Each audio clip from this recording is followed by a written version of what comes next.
Good Shabbos again. Thank you for joining us this evening.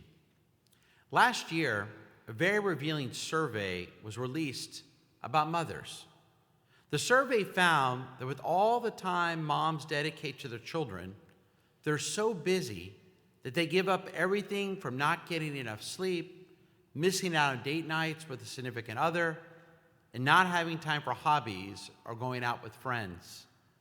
And whether they work full-time or not, 62% of mothers responded that they often don't have time to eat a sit-down meal, and while 53% struggle to eat nutritious foods because of their hectic schedule.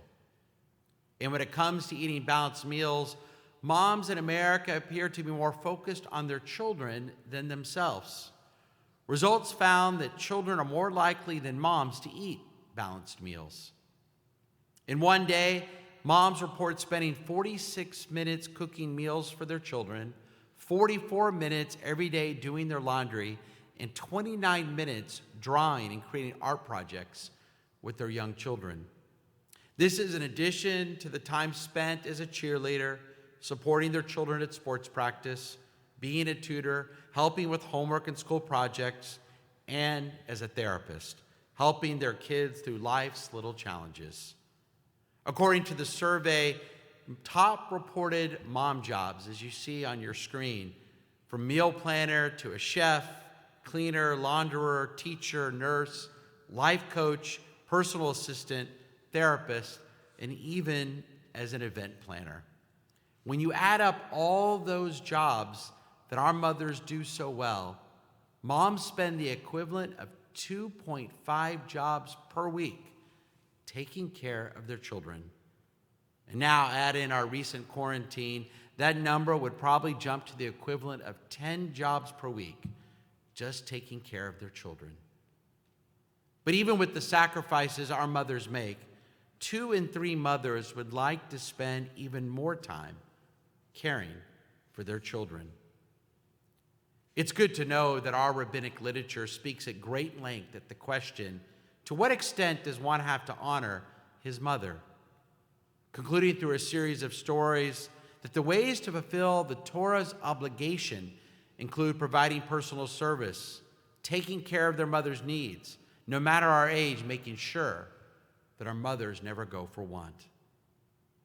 But my friends, it's easy to take our mothers for granted, whether as the child doing the household chore instructed by a mom or as an adult caring for an aging parent. It's easy to forget in the moment of doing the reason we do what we do, to take care of our mothers. It's easy to take our mothers for granted.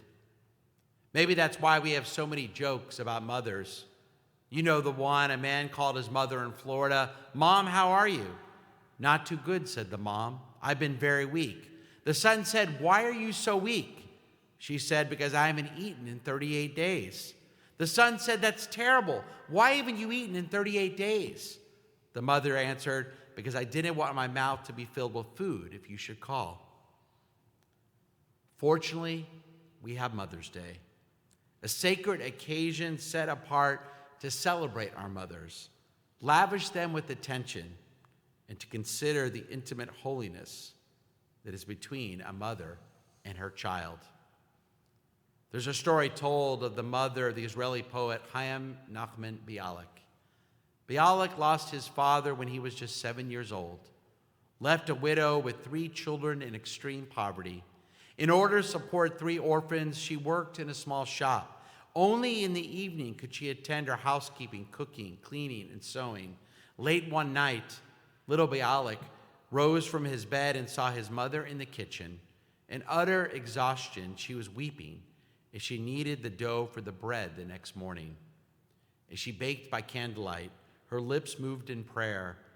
May I bring up my children to be God-fearing, God.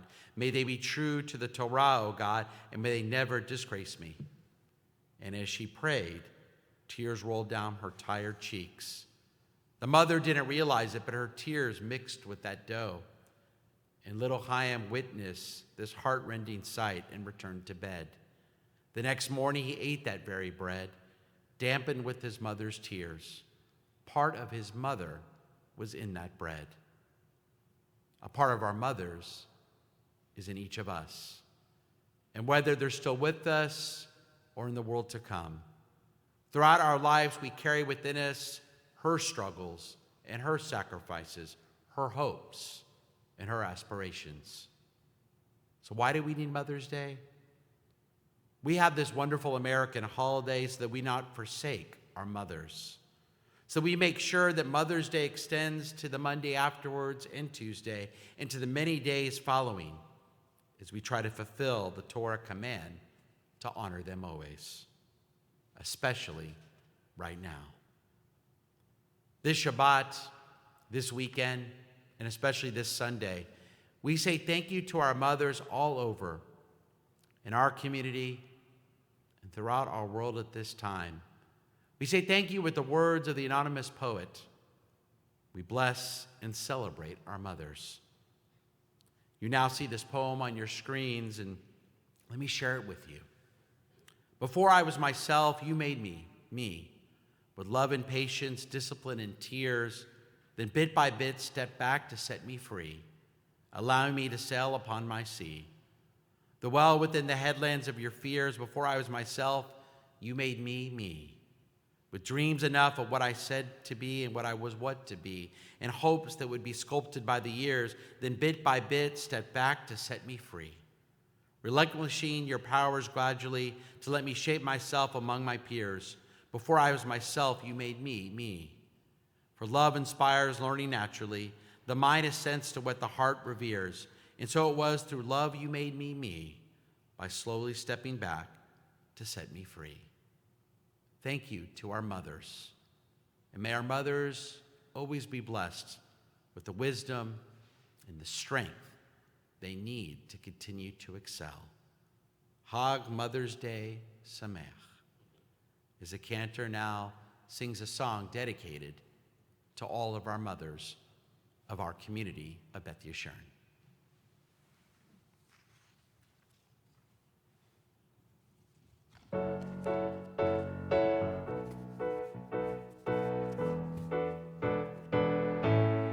Isn't she lovely?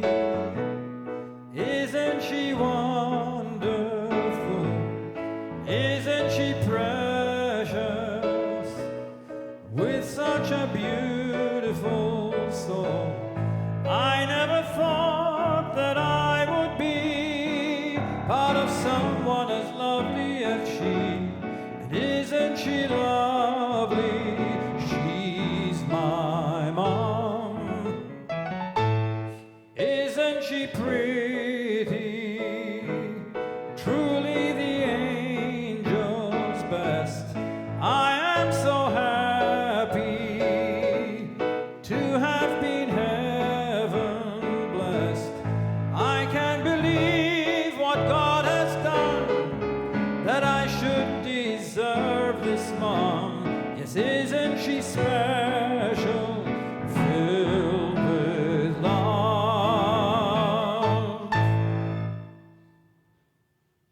To all our mothers, we hope you still are able to celebrate with your loved ones, whether it's in person or virtually. And may always remember how much we love you.